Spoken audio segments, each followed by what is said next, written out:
अस्सलाम वालेकुम नाजरीन, दस्तक में खुशामदीद। मैं हूं अम्मार यासिर।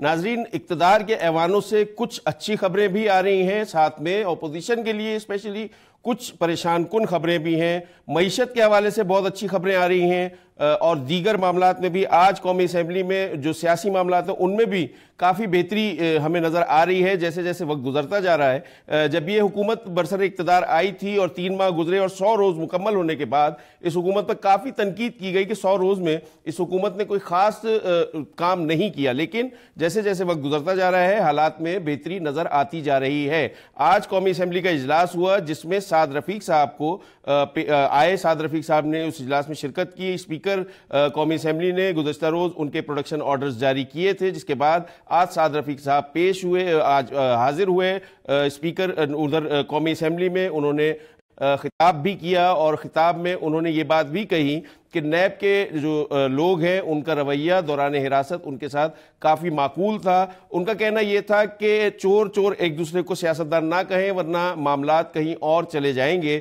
साथ ही उन्होंने ये बात भी कही, इस बात का एतराफ़ भी किया कि मुस्लिम लीग नून के दौर में होने वाला एहतसाब जानिबदार था और वो एक गलत रिवायत थी जो मुस्लिम लीग नून के दौर में कायम हुई। उन्होंने इस चीज़ का एतराज़ असम्बली के फ्लोर पे किया। उसके अलावा फिर आज मुराद सईद साहब ने भी एक खिताब किया, जिसके बाद वो एहतजाजन अपोजिशन ने वॉकआउट किया। बहरहाल वॉकआउट करना ये पार्लिमानी रिवायात में शामिल है, जमहूरी रिवायात में शामिल है, इसलिए ये इतनी ज़्यादा अहम बात नहीं है क्योंकि जब इख्तलाफात होते हैं तो अपोजिशन अपना एहतजाज इसी तरह रिकॉर्ड करवाया करती है। आज मियाँ शहबाज शरीफ ने भी स्पीकर कौमी असम्बली से मुलाकात की जिसमें कमेटियों के मामले पर भी बातचीत तय हुई। मियाँ शहबाज शरीफ आज PAC के बिला मुकाबला चेयरमैन मुंतखब हो गए और उन्होंने स्पीकर से मुलाकात के दौरान ये बात कही कि जो अवामी बहबूद अवामी फलाह के लिए कानून साजी है उसमें अपोजिशन हुकूमत का साथ देगी और कानून साजी के अमल में रुकावट नहीं बनेगी। जो डेडलॉक कमेटीज़ के हवाले से कायम था उस डेडलॉक में अब खात्मा हो गया उस डेडलॉक का और अब कमेटियां कायम कर दी जाएंगी। उसके लिए पूरा जो मैकेनिज्म है वो तय कर लिया गया है। स्पीकर कौमी असम्बली का किरदार इस हवाले से बहुत काबिल सताइश है कि साद रफ़ीक साहब की कौमी असम्बली में आमद हो या शहबाज शरीफ साहब की कौमी असम्बली में आमद हो, उन्होंने एक उसूली मौक़िफ़ इख्तियार किया। PAC की सरबराही के हवाले से भी उनका किरदार काबिल तहसीन है। उन्होंने एक जमहूरी और ऐसा मौक़िफ़ इख्तियार किया जो उनकी पार्टी में, उनकी अपनी पार्टी में जो पाकिस्तान तहरीक इंसाफ है उसके अंदर उस मौक़िफ़ को पजीराई नहीं मिली, लेकिन बहरहाल जमहूरी रिवायात के एतबार से स्पीकर कौमी असम्बली का रवैया यकीनी तौर पर बहुत मुस्तहसन है। आज साबिक चेयरमैन सेनेट रज़ा रब्बानी ने सेनेट में खिताब किया। उन्होंने अपने खिताब में सख्त तनकीद भी की और ये भी कहा कि एहतसाब का अमल जो चल रहा है वो सबके ऊपर अक्रॉस द बोर्ड होना चाहिए। अक्रॉस द बोर्ड का मतलब ये कि तमाम इदारे उस एहतसाब में आए।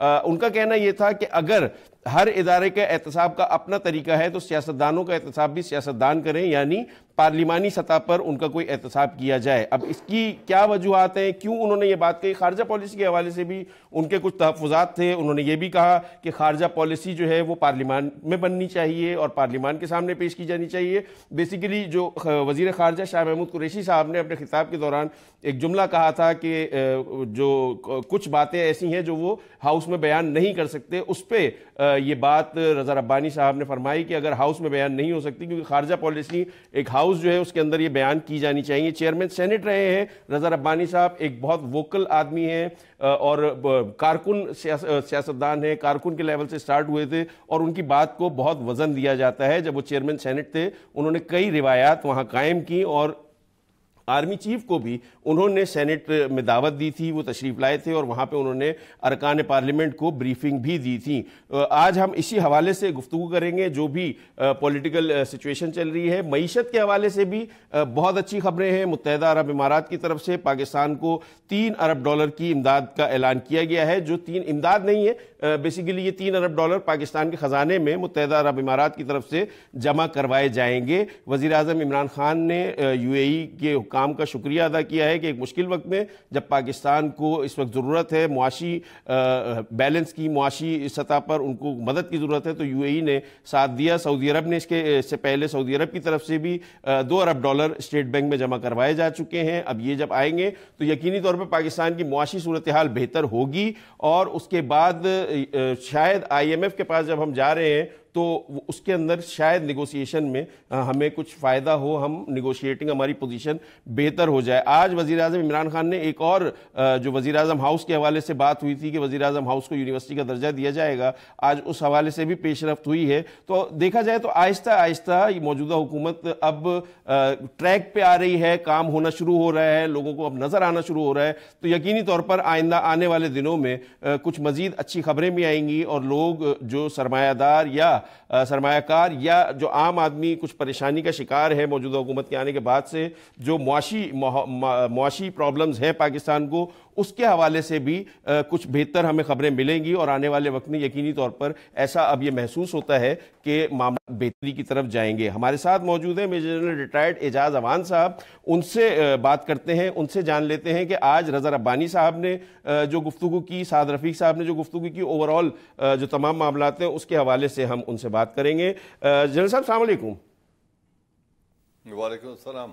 जनरल साहब ये फरमाइएगा, आज साबिक चेयरमैन सेनेट रज़ा रब्बानी साहब ने खिताब किया, बड़ा धुआंधार खिताब उन्होंने किया और उसमें कई बातें उन्होंने कहीं। पहली बात तो उनकी ये थी कि जो एहतसाब का अमल है वो अक्रॉस द बोर्ड होना चाहिए, मतलब ये कि सिर्फ सियासतदानों का ना हो, ब्यूरोक्रेट्स का भी हो, अदलिया में जो लोग बैठे उनका भी हो, फौज जो इदारे हैं, दीगर इदारे हैं, उनका भी एहतसाब होना चाहिए। और अगर उनका कहना यह है कि इन तमाम इदारों के एहतसाब का अपना एक तरीक़ाकार है, तो अगर वो है तो फिर सियासतदानों का एहतसाब भी सियासतदान ही करें।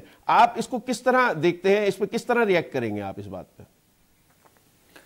जी थैंक यू वेरी मच। देखिए रज़ा रब्बानी साहब बहुत अच्छे मुकर्रर हैं, वो तकरीर भी बड़ी जोरदार कर लेते हैं, जब रोना और रो भी लेते हैं, आंसू भी बहा लेते हैं और सियासत भी कर लेते हैं, तो कोई नई बात नहीं है।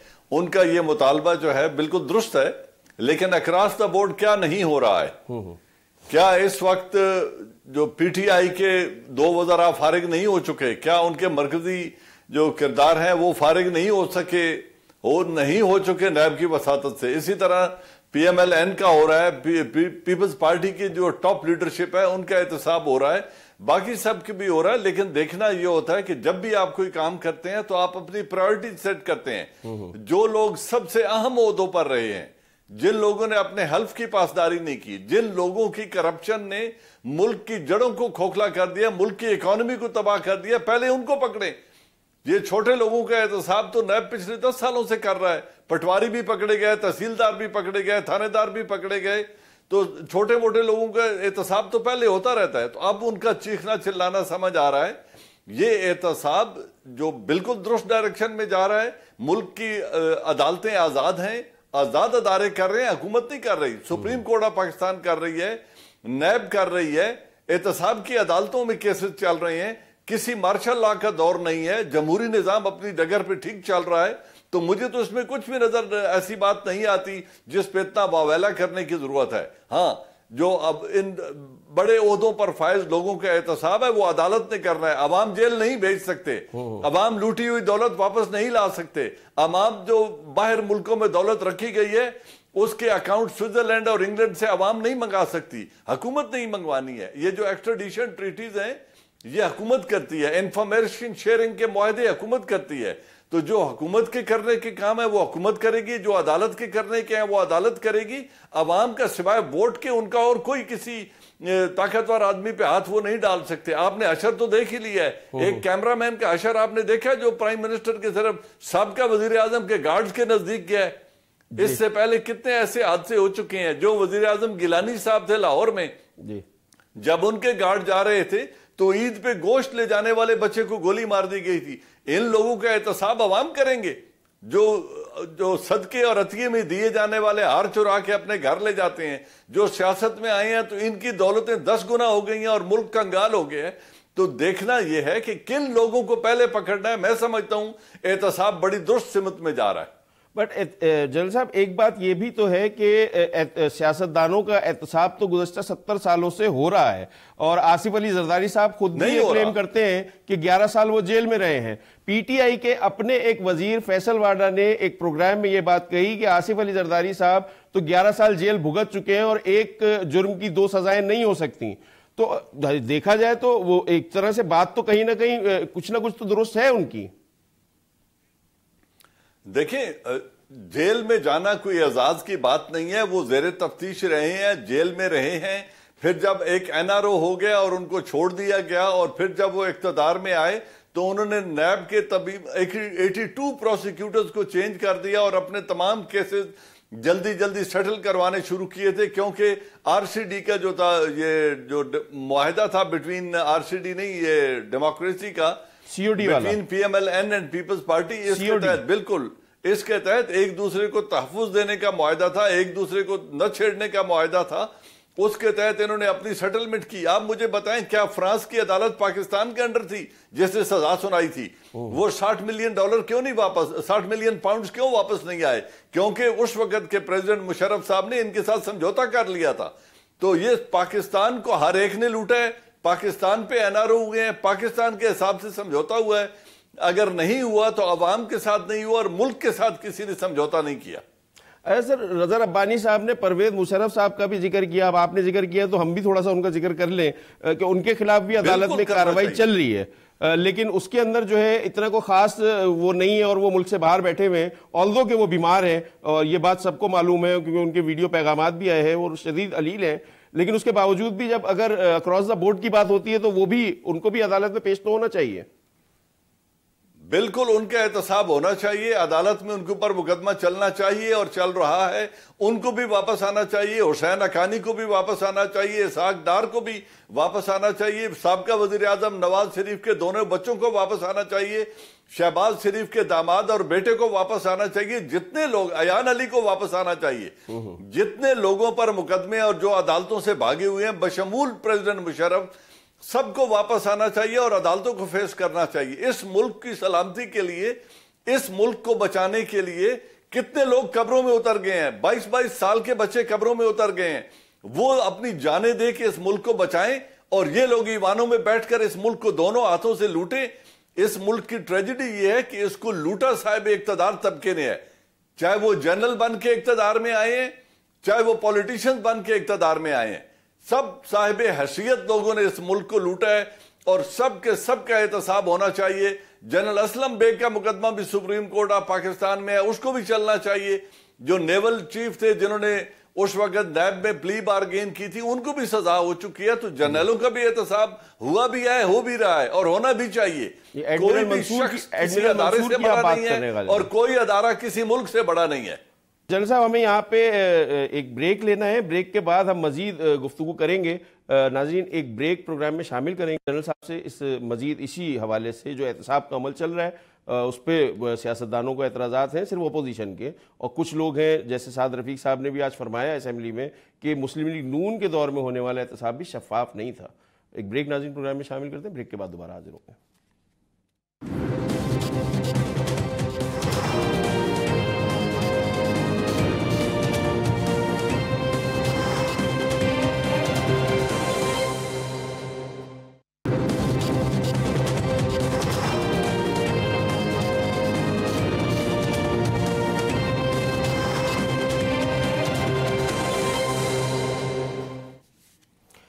वेलकम बैक नाजरीन। गुफ्तगू हम कर रहे हैं major general retired Aijaz Awan साहब से। उनसे हम बात कर रहे हैं जो आज असेंबली में हुआ या सेनेट में, रज़ा रब्बानी साहब ने आज गुफ्तगू की और असेंबली में हुआ। जनरल साहब, ये फरमाइएगा कि एक जो 100 रोज़ा कारकर्दगी थी हुकूमत की, उस पर काफ़ी तनकीद की गई, हम लोगों ने, मीडिया वालों ने भी की और लोगों ने भी की कि कोई चीज़ नज़र नहीं आ रही, लेकिन आहिस्ता आहिस्ता सूरत हाल हमें बेहतर होती हुई नज़र आ रही है। स्पीकर साहब भी इंडिपेंडेंटली काम कर रहे हैं जैसे कि स्पीकर के मनसब का तकाजा है और बहुत ऐसा तरीके से अपना काम वो अंजाम दे रहे हैं।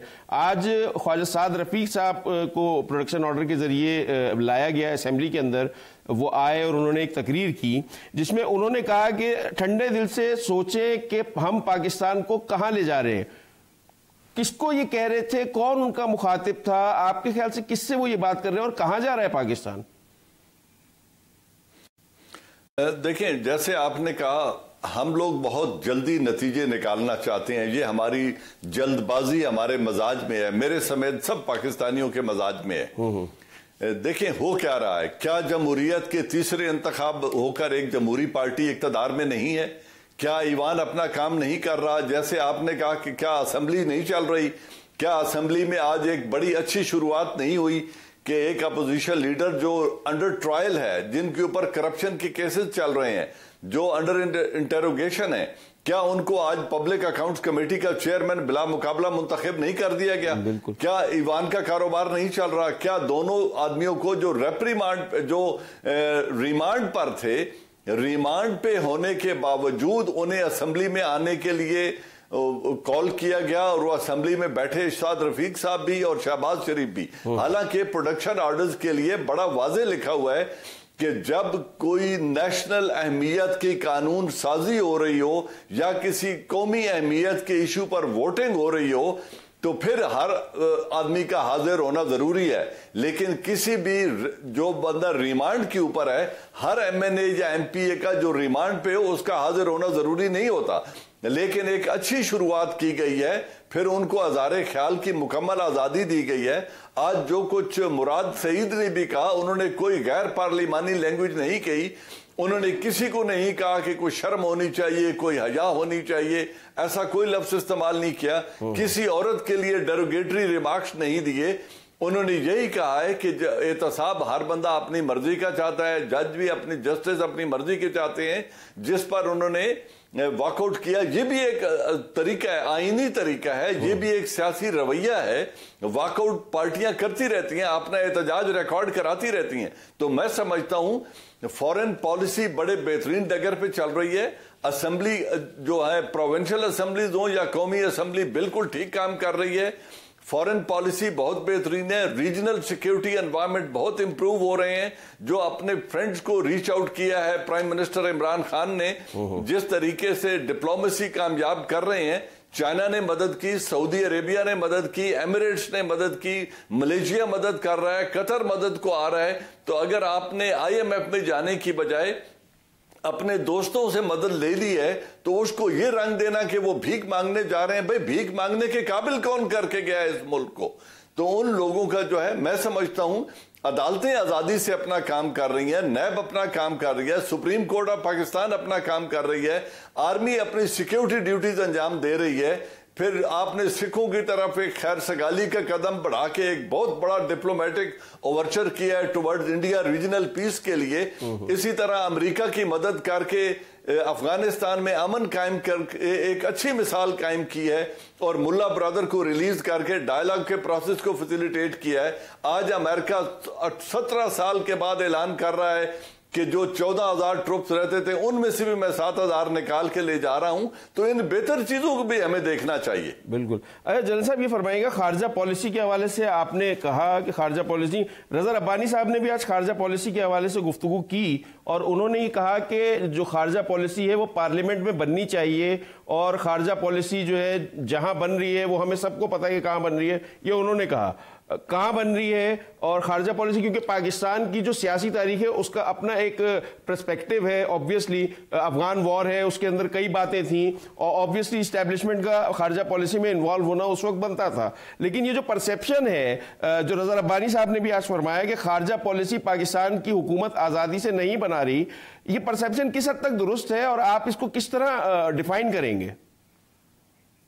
देखिए, मैं समझता हूं ये नेगेटिव परसेप्शन है। उसकी वजह क्यों है? देखिए, जब भी फॉरेन पॉलिसी बनाई जाती है तो तमाम अदारों से इनपुट ली जाती है। इंटेलिजेंस अदारे थ्रेट के एतबार से, खतरात के एतबार से अपनी रिकमेंडेशन देते हैं।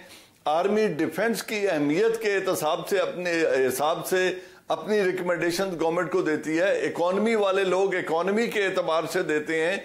तो तमाम तर अदारे अपनी अपनी रिकमेंडेशन देते हैं जिस पे बेस करके फॉरेन पॉलिसी बनाई जाती है।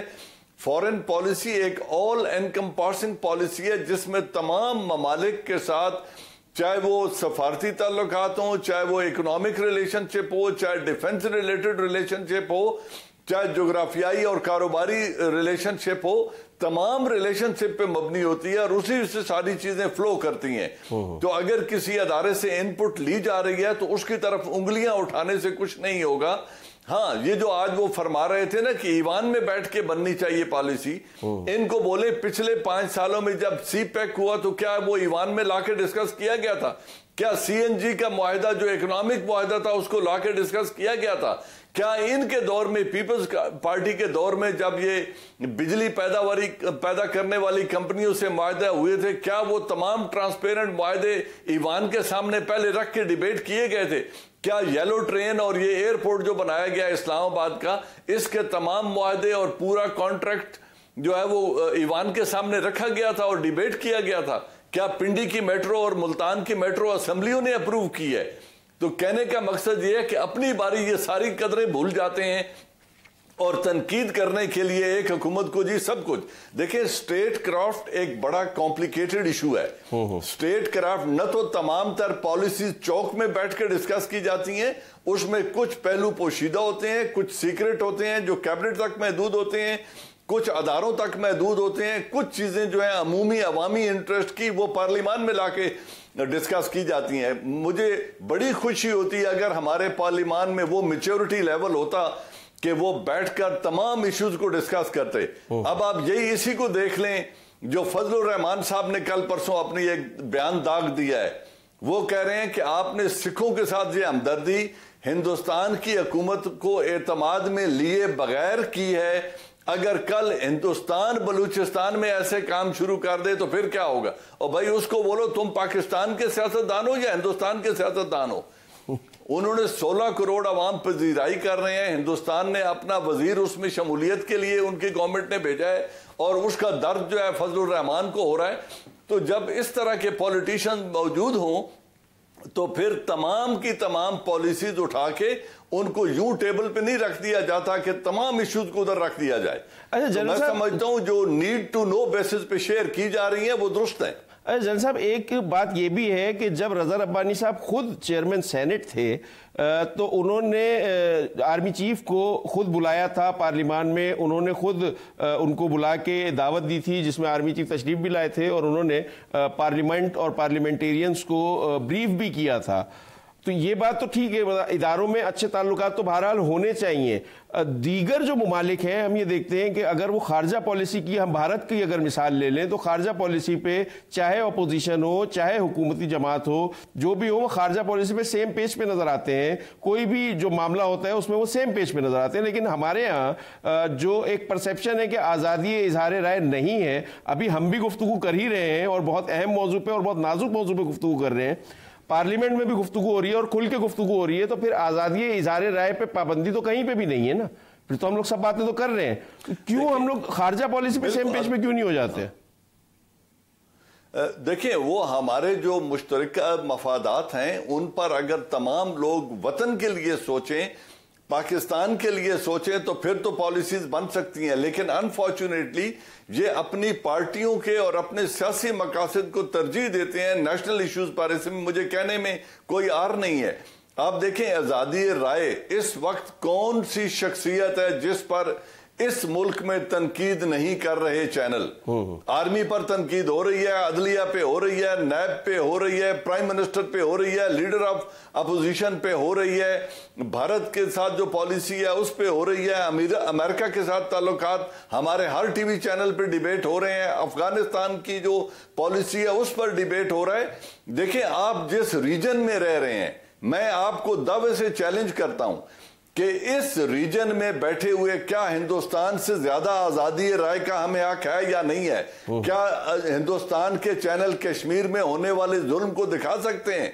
क्या आप लोग जाके कश्मीर में विजिट कर सकते हैं? यूनाइटेड नेशन मिलिट्री ऑब्जर्वर को कश्मीर विजिट करने की इजाजत नहीं है, उनके चैनल को इस तरह की आजादी की इजाजत नहीं है। तो इसी तरह तमाम अरब कंट्रीज हैं हमारे नेबरहुड में, इन तमाम को देख लें, चाइना को देख लें, रशिया को देख लें, क्या उनसे हम कम आजाद हैं? तो हमारा बॉर्डर चाइना से मिलता है, रशिया से मिलता है, इंडिया से मिलता है, ईरान से मिलता है, अफगानिस्तान से मिलता है।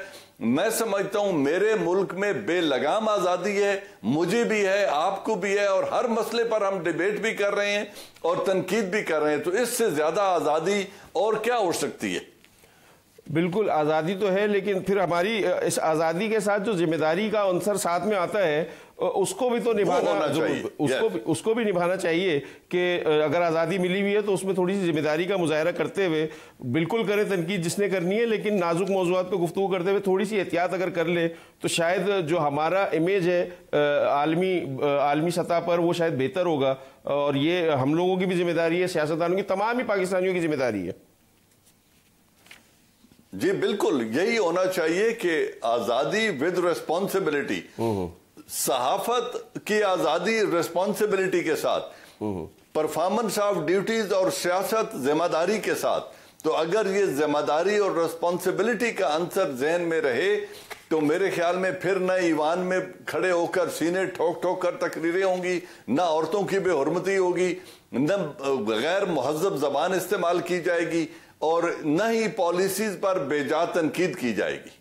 जनरल साहब, एक और मामला पाकिस्तान पीपल्स पार्टी का भी है। रज़ा रब्बानी साहब की तकरीर शायद अगर हम समझ सकें तो शायद हो सकता है कि वो उसी कॉन्टेक्स्ट में हो कि आज आसिफ अली जरदारी साहब भी पेश हुए थे अदालत में और बहुत ये ख्याल जाहिर किया जा रहा था कि शायद उनकी ज़मानत मनसूख हो जाएगी और उनकी शायद गिरफ्तारी हो सकती है।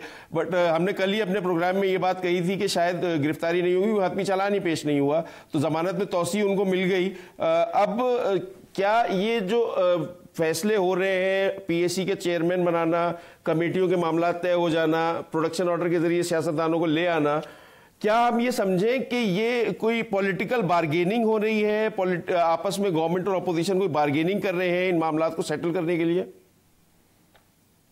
देखिए अमार, मैं समझता हूं कि कोई भी शख्स इस वक्त इस पोजीशन में नहीं है कि पाकिस्तानी मफाद के ऊपर और करप्शन के ऊपर मुकमुका या बार्गेन कर सके। पहली बात यह है कि ये किसी डिक्टेटर का दौर नहीं है जिसने अपने दौर को जो है आगे चलाना है और वो समझौते करेगा। इस वक्त एक इलेक्टेड गवर्नमेंट है, उसने 5 साल ही रहना है, ना वो 7 साल रह सकती है, ना 10 साल रह सकती है। 5 साल के बाद इंतखाबात होने हैं। इस पार्टी को मैंडेट सिर्फ लोगों ने इसलिए दिया कि जो मुल्क में करप्शन हुई है उसका आप एहतसाब करें, चाहे जिस शख्स ने भी की है।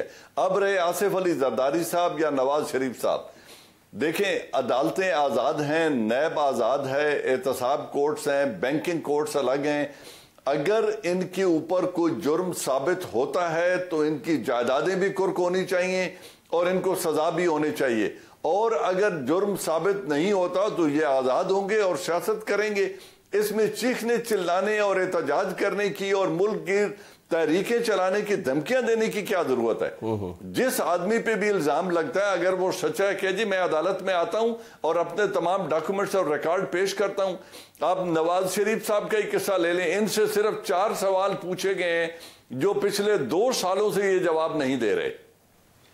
वो सवाल ये थे कि आपने ये अपार्टमेंट या जायदाद अब्रॉड जो बनाई, किस साल बनाई, उस साल आपकी आमदनी कितनी थी, उस साल आपने टैक्स कितना दिया, और ये पैसे आपने मुल्क से बाहर कब भेजे जब आपके बच्चे नाबालिग थे और वो कारोबार नहीं कर रहे थे।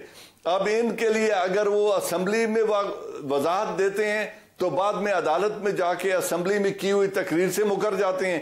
पहले वो कतरी खत का सहारा लेते हैं, फिर जब कतरी खत प्रूव नहीं होता तो फिर अदालत में जाके उससे मुकर जाते हैं। कभी वो अपने बच्चों पे इल्जाम लगाते हैं जो भगोड़े हो गए हैं, मुल्क में दाखिल ही नहीं हो सकते, और कभी वालिद मरहूम पे इल्जाम लगाते हैं जिनका जनाजा पढ़ना इन्हें मुल्क में नसीब नहीं हुआ।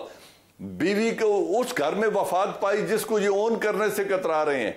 तो मैं ये कहता हूं, खुदा से डरें, इस मुल्क के साथ बददियानती मत करें। जिन्होंने आपको 3 दफा इख्तिदार का मौका दिया, इस मुल्क ने आपको इज्जत दी है, अगर लूटा है तो कह दो जी मुझसे गलती हुई है और वापस करता हूं, और जाएं और अपने घर में बैठें।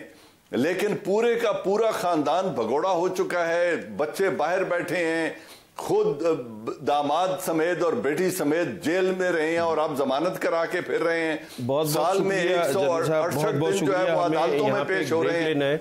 जनरल साहब बहुत बहुत शुक्रिया। हमारे साथ मौजूद जनरल रिटायर्ड एजाज अवान साहब, तफसीलन हमसे उन्होंने गुफ्तगू की जो पाकिस्तान की सियासत है और जो एहतसाब का अमल है उस हवाले से। एक ब्रेक नाज़रीन प्रोग्राम में शामिल करेंगे। ब्रेक के बाद हम गुफ्तगू करेंगे जो UAE से जो माली मदद आई है, जो उन्होंने वादा किया है, जो ऐलान किया है, उसके हवाले से एक माहिर मुआशियात से गुफ्तगू करेंगे एक ब्रेक के बाद।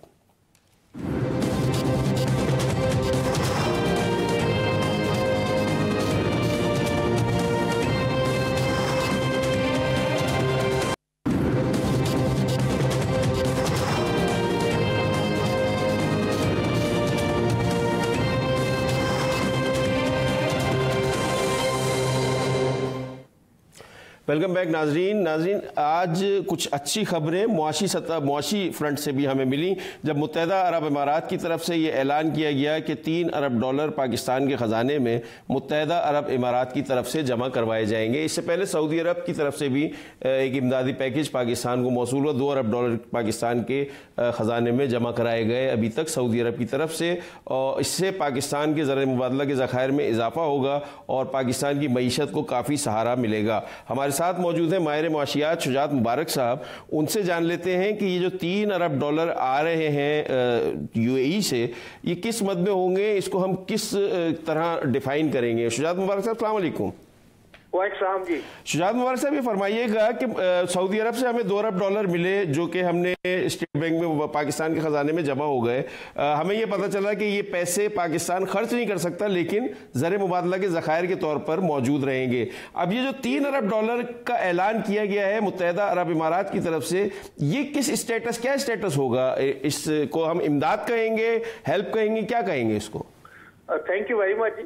देखिए, ये $3 अरब जो है, इनका तकरीबन वही स्टेटस है जो कि हमें $2 अरब सऊदी अरब से दिए गए थे। यानी कि ये हमारे फॉरेन अकाउंट में आएंगे, लेकिन ये सिर्फ हमारे जो बैलेंस ऑफ पेमेंट है उसको ऑफसेट करने के लिए या उसके लिए यूज हो सकते हैं, लेकिन इनको किसी भी किस्म के इंटरनल डेवलपमेंटल एक्सपेंडिचर के लिए यूज नहीं किया जा सकता। तो इसके आने से एक तो हमें ये फायदा होगा कि एक इंटरनेशनली जो हमारा कॉन्फिडेंस है वो बेहतर होगा, हमारी जो ट्रेड्स या इंटरनेशनल जो एक्सचेंज इंपोर्ट एक्सपोर्ट में हमें थोड़ी स्टेबिलिटी मिलेगी। लेकिन ये कहना कि इन $3 अरब को हम यूज करके कोई डेवलपमेंटल प्रोजेक्ट्स बना सकेंगे या इंडस्ट्री को प्रमोट कर सकते हैं, तो ऐसा नहीं है।